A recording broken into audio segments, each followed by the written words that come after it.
What's going on, everybody? It's Sasha, your licensed real estate market expert here in Charlotte. Welcome back to the channel and welcome back for our monthly market report for the month of August.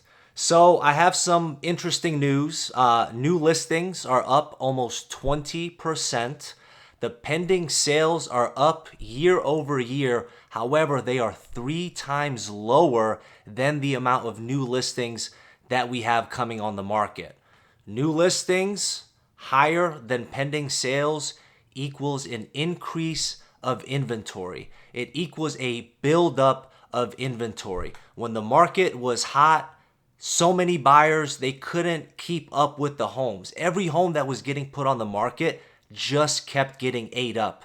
Now with the new listings outweighing pending sales for literally the last 6+ months, we are building a base for inventory.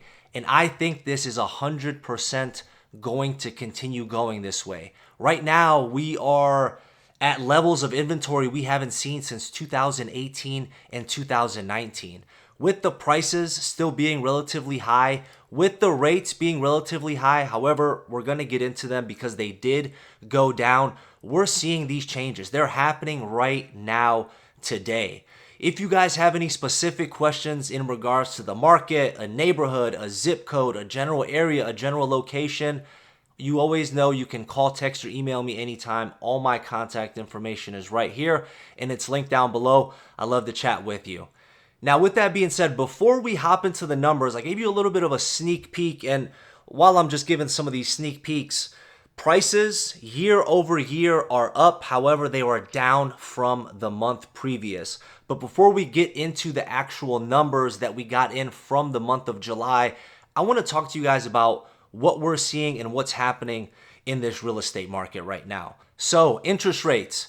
Interest rates are at the lowest level that they've been in the last year. Right now, with good credit and a 20% down payment, you can roughly get a 6.5 or maybe even lower interest rate on a 30-year fixed mortgage. It's all going to depend on your credit score and your down payment, but that is the lowest we've seen in the last year. Why would the rates be coming down now? Well, typically when they start to have the rates come down, there is fears of a recession.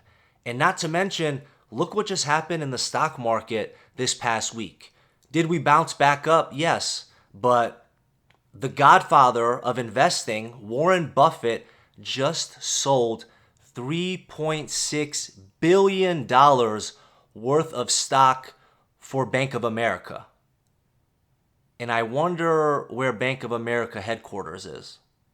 It's right here in Charlotte. One of my clients that I'm working with right now that works for Wells Fargo, he just told me, and I honestly didn't even know, that Wells Fargo does not do home loans anymore. They literally got rid of their home loan department last year, and I was kind of mind blown. That's absolutely insane. Now, I'm not saying this to scare you about this or that. I'm just telling you this because these are the facts. There's so many people out here that think that Charlotte, it's such a great place to live, and all these other factors that make it a really nice place to live, to build a future, to buy a home, to raise a family. But we're not special. We're a city with a lot of people, with a lot of growth, but that's not to say things can't correct. That's not to say if a recession happens, it's not going to affect us. If house prices come down nationwide, our prices are going to still stay high. We've been doing a really good job, and Charlotte is extremely resilient compared to some other similar markets, but at the end of the day, we're not special. If the shit hits the fan, it's gonna hit the fan everywhere, and we're starting to see a lot of these weird things take place. I don't want you to forget about this. When 2008 hit, Charlotte had 7.5 months of inventory, and from 2008 up until about 2012, we had close to 14 months of inventory. That is beyond a buyer's market. A buyer's market is when you have 6+ months of inventory and you're able to get houses 20, 30, 50K under the asking price. You're able to negotiate all of these repairs. You can negotiate even a new roof. You could negotiate so much. And from 2008 till 2012, we had anywhere from 7.5 months to 14 months of inventory. There is nothing that says this cannot happen again. Do I think it will happen again to that level of effect? Personally, no. I don't think we'll get to 12, 14 months of inventory, but I do see it going up to 6+ months, maybe in that 6 to 8 month range, but time will tell. Getting back to what I'm also seeing in the market right now, for summer being summer, for it supposedly being, kind of the best selling season and buying season because a lot of kids are out of school, families are moving to new school districts, they want to get settled in before school starts, I'm not seeing that. This summer is dull. This summer feels like the market from November till January, February. That's what's happening in the market right now when it comes to the level of activity. Now, speaking on that same topic, I'm also seeing a lot more sellers price their homes more realistically and a lot more aggressively to get them sold. Right now, 1 in 4 homes that are listed has a price decrease. So from my personal experience, if I look at 10 homes, 1 or 2 out of those 10 homes will be in a multiple offer situation. But it's more likely 1 out of 10 homes that I'm looking at has a multiple offer situation. When the market was hot in 2021, 2022, that was literally flipped. It felt like 9 out of 10 homes that hit the market all had multiple offers. People were waiving inspections, doing crazy due diligence fees, and doing crazy over asking prices. That is no longer. This isn't a blanket statement to say that every single seller is pricing realistically, because there's still a lot out there that are relatively delusional. But now, since we're going through this correction of the market, it's a lot easier to show a seller and say, hey, these last 3-4 houses that sold in your neighborhood sold for X amount of money. Why do you think you can ask for $50,000, $100,000+ more? Now, when the evidence is essentially undeniable, people have to get more realistic. So luckily, a majority of the time, I'm seeing a lot better pricing on the homes that are hitting the market, and I'm not seeing so much outlandish pricing that we saw before. However, it's still happening. There's still a lot of overpriced homes, a lot of overpriced real estate in the market, and those are the ones that when you go on Zillow and you look and they're sitting on the market for 60, 90+ days, it's very easy to tell which ones are the ones that are overpriced. The third thing I want to talk to you guys about is the buyers that listen to one of the dumbest sayings in real estate that I hate, and I made videos 2-3 years ago telling people not to follow this advice, and that is marry the home, date the rate. When the interest rates started going up, so many people just went along with this saying, marry the home, date the rate. Oh, it's fine. I'm going to have to stretch myself. I'm going to have to stretch my housing budget. I'm going to have to stretch my monthly mortgage payment to a slightly uncomfortable level. But everybody's saying, date the rate. Eventually, in a year from now, the rate's going to come down. In a year and a half, the rates are going to come down. That never happened. So that's one of the reasons you're seeing a lot of these houses that were bought 2-3 years ago, maybe even less than 2 years ago, going back on the market right now, because some people overstretched their budget and they realized they can't afford it. With that, with the interest rate, with house maintenance costs, because maintaining a home is not cheap, they can't do it and they want out. So we're seeing a lot of that stuff happening. I can't tell you the amount of homes that I've looked at where the buyer is asking me, Sasha, would you mind asking the seller's agent, why are they selling? They just bought this house 2 years ago. Why are they selling? It's a nice house. It's a big house. And they just want to know the reason behind it. And unfortunately, I think a lot of people overstretched themselves, got in at, a 5 or 5.5%, and they thought in their head a year from now, it'll go back down to 4.5%, and they'll be able to refinance and they'll save $300, $400, $500 a month on their mortgage payment. But it never happened. Rates kept going up, up. And now they're starting to dip back down. But even now, if you have a 5, 5.5, you're not going to refinance at a 6.5.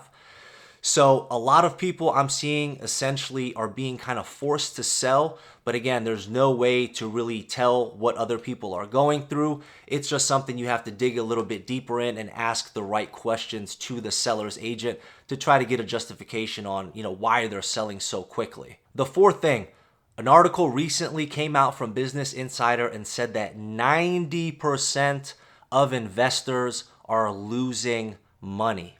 90% of investors are losing money on the houses. So many people thought when the market was super hot, it was a gold rush. People are now just not even running the numbers properly. They're making bad mistakes. And for the most part, back when the interest rates were low, it made a lot of sense to buy a house instead of renting because buying your mortgage would be cheaper. However, now that $400,000-$500,000 house that you would have a mortgage of anywhere from $3,500 to $4,500 a month, you can rent the same exact home for $2,800 to $3,000.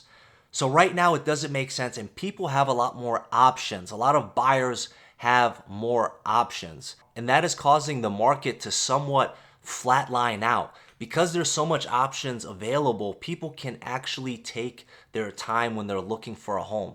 They're not forced at seeing the home on Friday and then having me reach out to them and say, hey, all offers are due by Saturday morning at 12 noon. We have to go 50K above to get this house.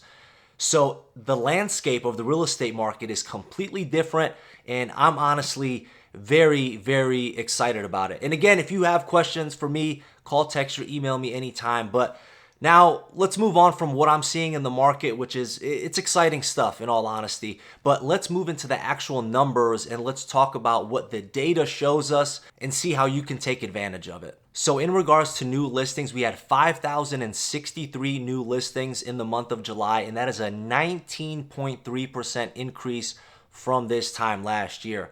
The writing is on the wall. The changes that are happening are indisputable. Look at 22 and look at 23. Negative 5.4% new listings. 23 was negative 28.1% in new listings. And we are jumping not only in the positives, but we're up almost 20% year over year, which is an absolute huge jump for our new listings. Pending sales came in at just under 4,000 home sales pending, and that is a 7.4% increase. Pending sales, so it's telling us a lot of buyers are still out here buying, which is great. However, when you compare new listings like we talked about in the beginning of the video versus pending sales, there's almost 3 times the amount of increase in new listings than we have pending sales. And this is what's causing us to build up the inventory base. And as long as this trajectory continues, we're gonna keep seeing inventory go up, and we are still gonna see pending sales go up. However, as long as the new listings outweighs the pending sales, we're looking to be in really good shape. Next up is days on market, which came in at 34, and that is a 17.2% increase from this time last year.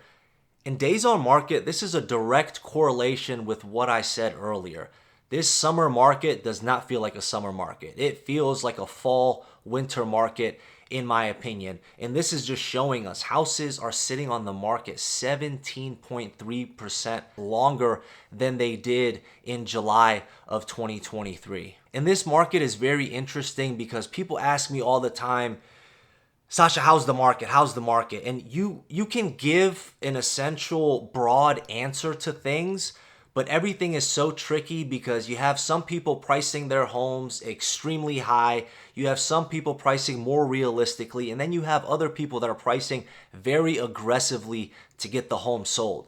So putting a blanket statement and saying, oh, every house is going to sit on the market for roughly 30 days or so is not true. It varies on house to house. It varies about location, about the condition, and most importantly, it varies in regards to price. Speaking of price, let's talk about the average sales price, which came in at just above $510,000, and that is a 7.8% increase in the average sales price. However, it's just above $10,000 less than the average sales price that we had in the month of June. You know this by now if you guys watch the channel. Average sales price is great, but it takes into consideration these multi-million dollar homes all around Charlotte. I like looking at the median price point because it gives you a much better understanding of what's actually happening in the market. A lot more realistic understanding of what's happening in the market.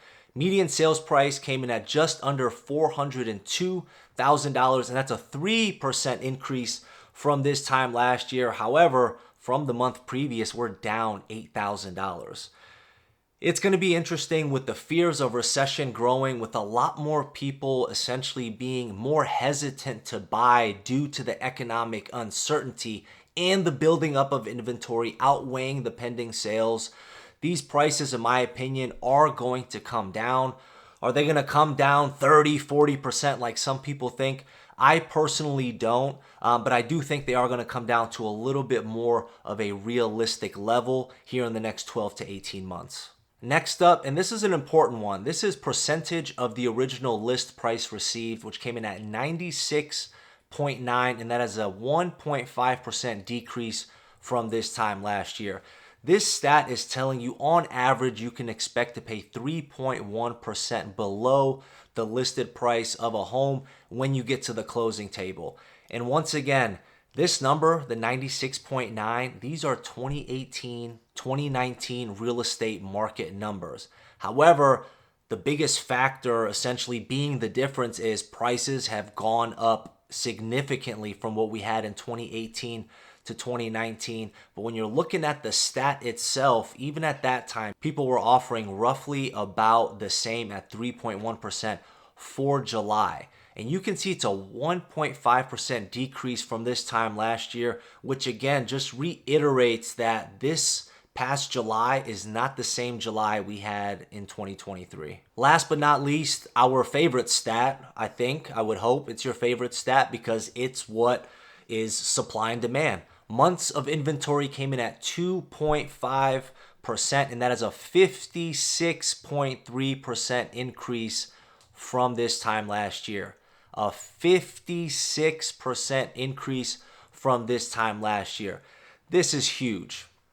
And again, this is over 3 times the amount of inventory we had in 2020. And again, take a look at this graph here. Look at 2020, it dips down, and from 22, we are steadily climbing up. And if you look at literally the last 20 years, you can see where the trajectory is going. And as of right now, the trajectory is going upward for inventory, which in turn should cause downward pressure on the prices. Can things change at the drop of a hat? 100%. They can change for the better and or they can change from the worse. Hit the subscribe button, call, text, or email me anytime. I hope you enjoyed this video. I'll catch you on the next one. Take care. Bye.